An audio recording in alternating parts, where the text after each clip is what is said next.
And again, this is a another resource that we can use to educate ourselves, um, educate ourselves on what we want to invest in, and then also the other thing, learning through books, podcasts, which I listen to frequently.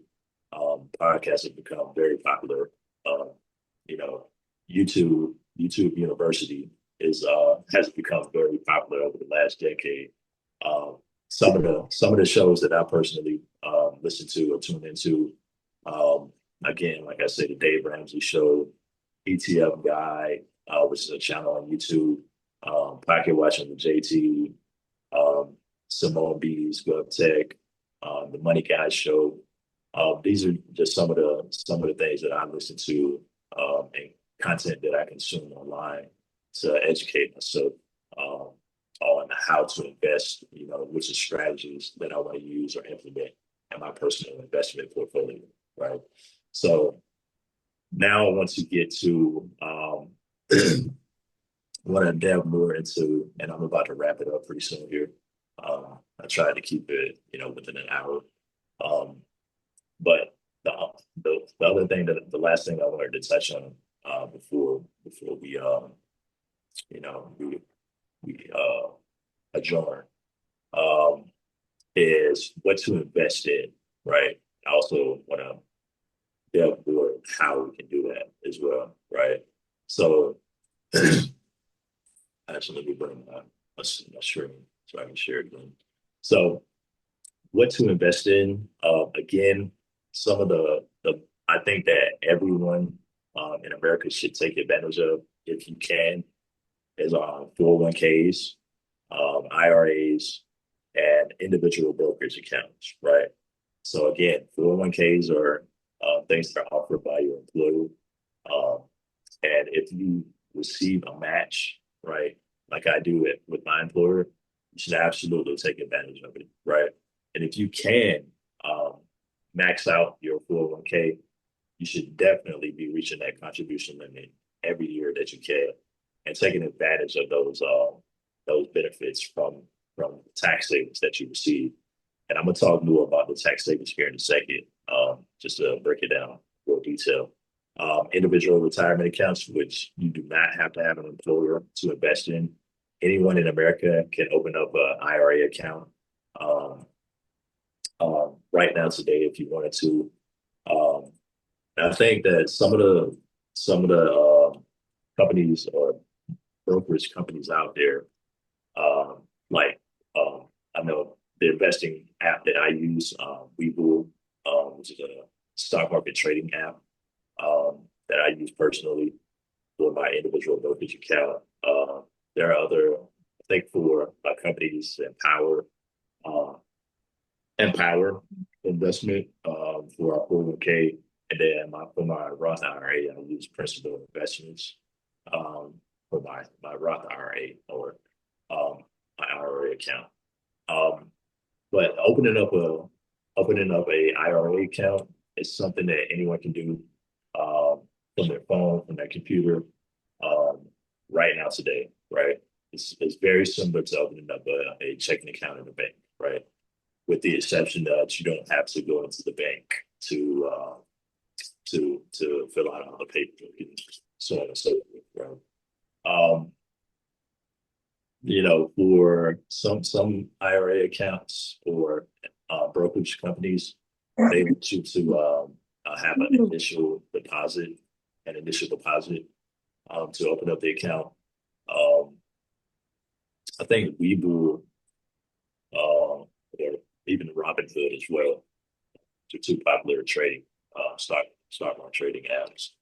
I think Webull. I'm not sure about Cash App. Cash App may allow you to open up a Roth IRA. I'm not exactly sure about that.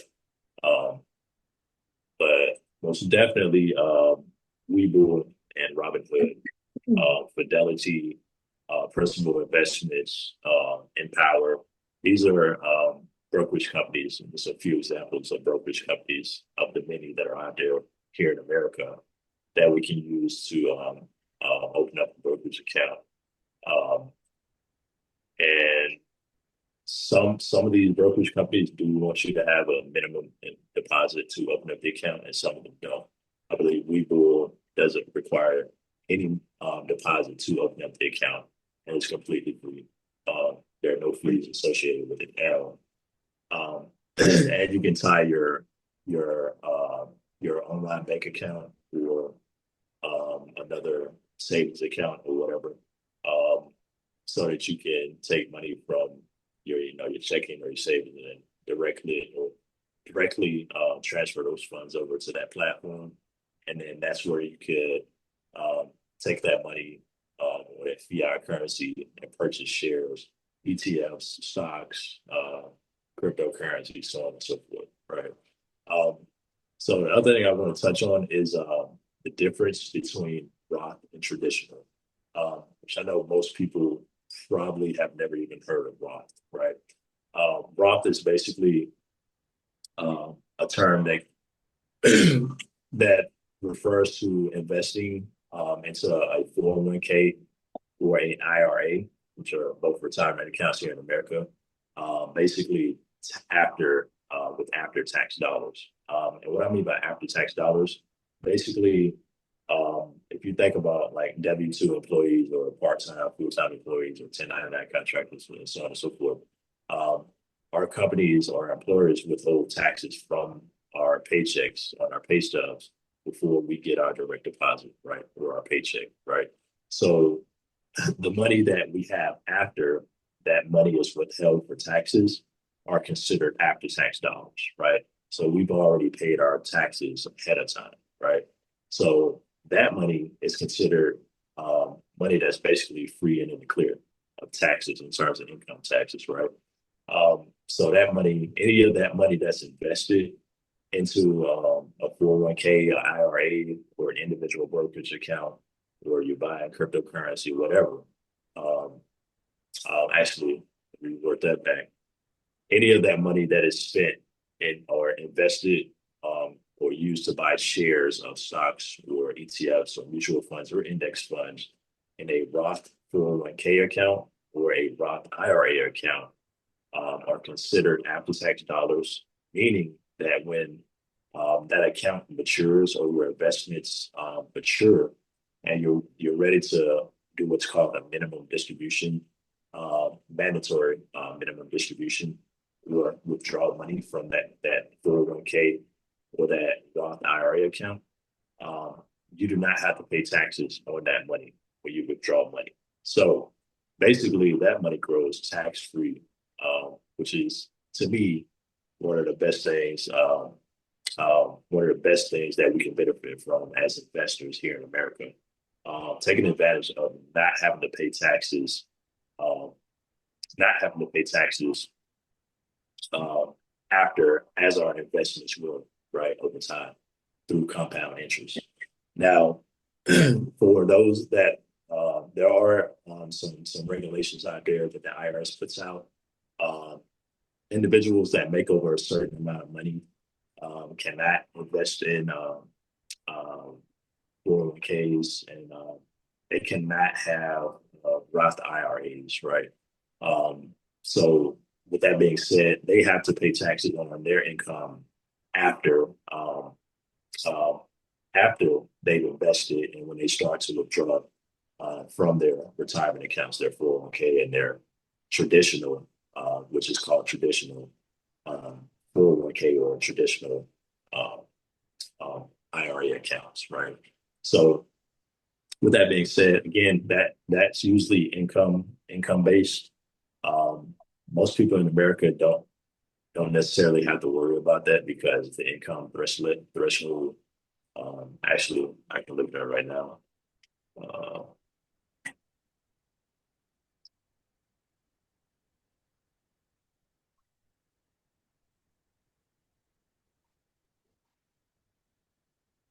I'm not sure if it changes from year to year.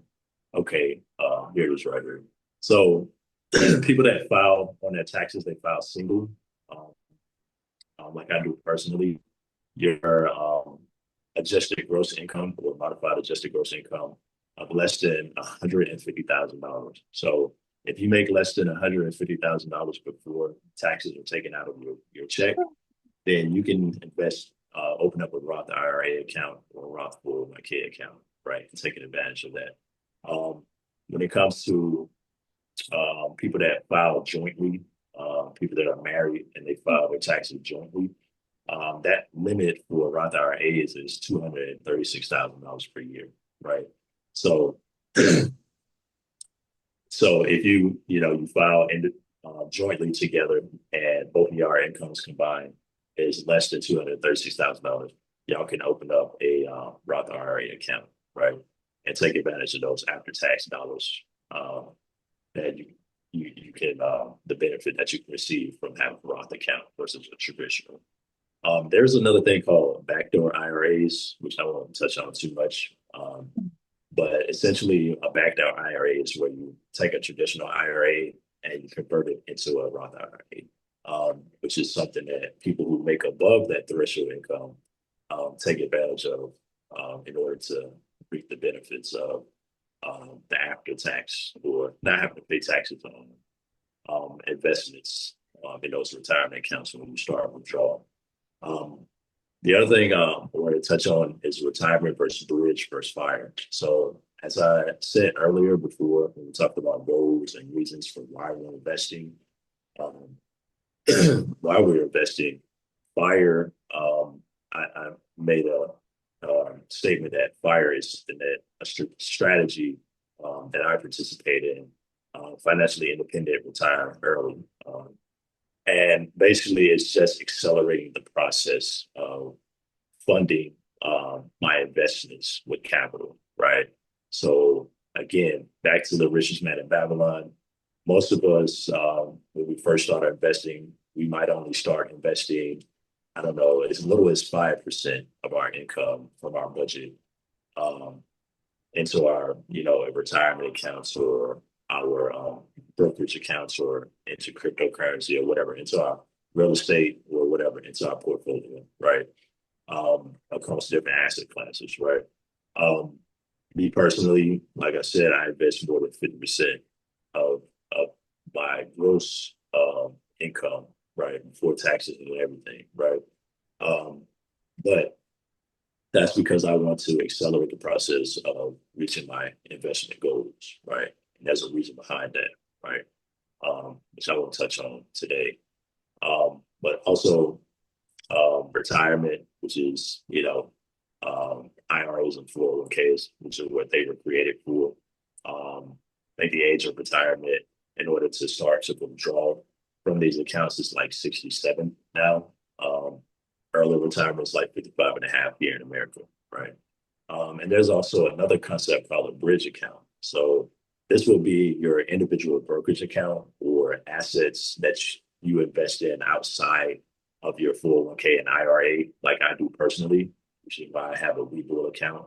And I have cryptocurrency assets that I purchase as well. And I store those on a cold storage wallet. But a bridge account is essentially that account where you have access. Again, the age of retirement is, I believe in America, is 67. So without penalty, you cannot withdraw from a 401k or an IRA account without penalty of having to pay a penalty or fee or tax on that account until you reach the national age or federal age of retirement, right? Which I think is 67. But for those of us who are on the fire journey like myself, and we want to retire and be able to spend, use those investments that we've invested over time, right? And use that to fund our lifestyle, not just living off our incomes or off our revenues if we're self-employed. Then a bridge account would be something like an individual brokerage account, like a Webull account, right? Or a Robinhood account, or you can open up one with Fidelity and so on and so forth, right?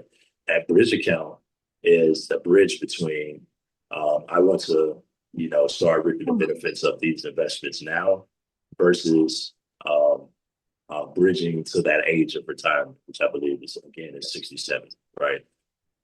Which for me, I'm 31. I got quite a ways to go before I reach that age, right?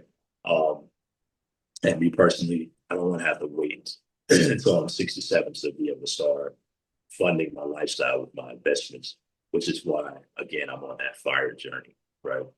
Um, and also, going back to re-emphasizing employer matches, their automatic investments. We can set up on all these different platforms that we have out there that I talked about, Robinhood, Webull, Fidelity, Empower.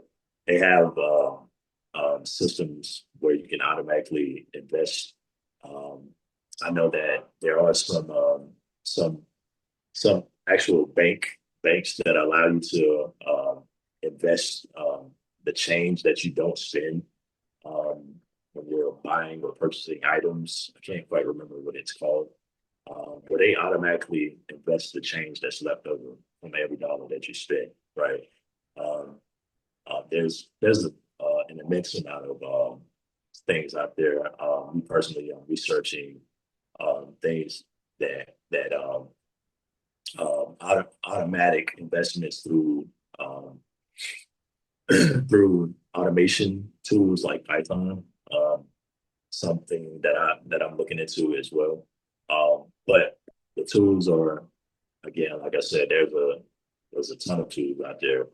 Um, they even have robots that can advise you on investments and help you tailor and modify your portfolio, um, and actually educate you in the process. They're called robo advisors, right?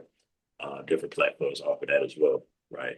And as we're entering into the era um, of artificial intelligence, some of these automations that we're seeing are going to continue and to evolve as we move forward, right?